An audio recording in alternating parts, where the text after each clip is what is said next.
Rayuwa ta goranta babu daɗi, ɗa namiji ya manyanta ko mace ba aure, kuma su kai budurcin su gidan miji da mamaki a wanga zamani.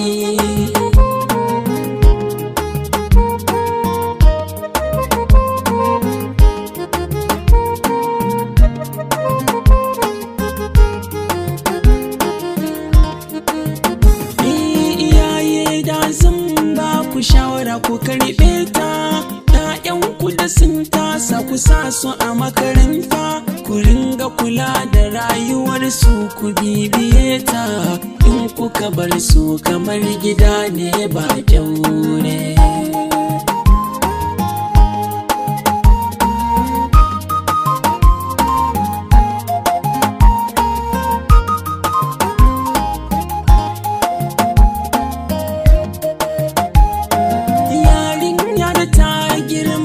Zama 'yan mata kun ga samari sun fara zuwa neman ta, kun yi ƙoƙarin zaɓar wanda ya cancanta, yi mata aure saboda kar a yi muku sere.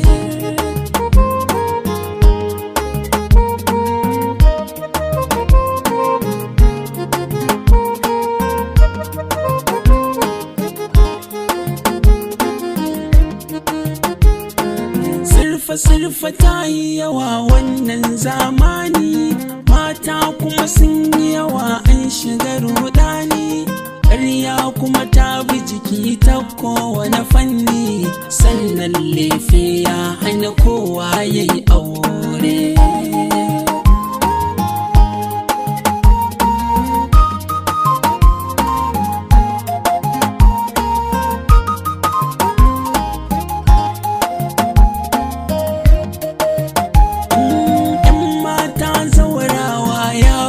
Kan titi sun ƙi zaman aure, sun zaɓi zaman titi, ai mata faɗe wata ran ta haifi ɗan titi, an samu akasi daga ranar kuma an ware.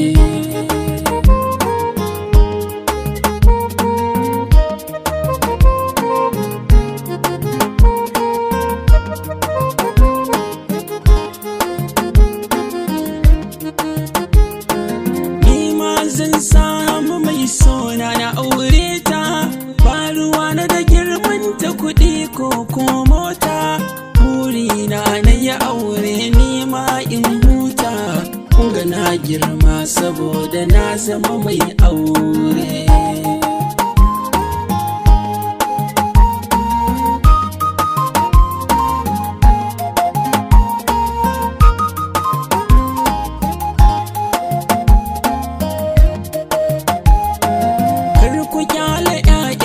Samari ba su da aiki, huɗubar abokai a gare su tana aiki, addu'ar iyaye a gare mu ta zama taki, sai kun dage sannan Allah zai kare.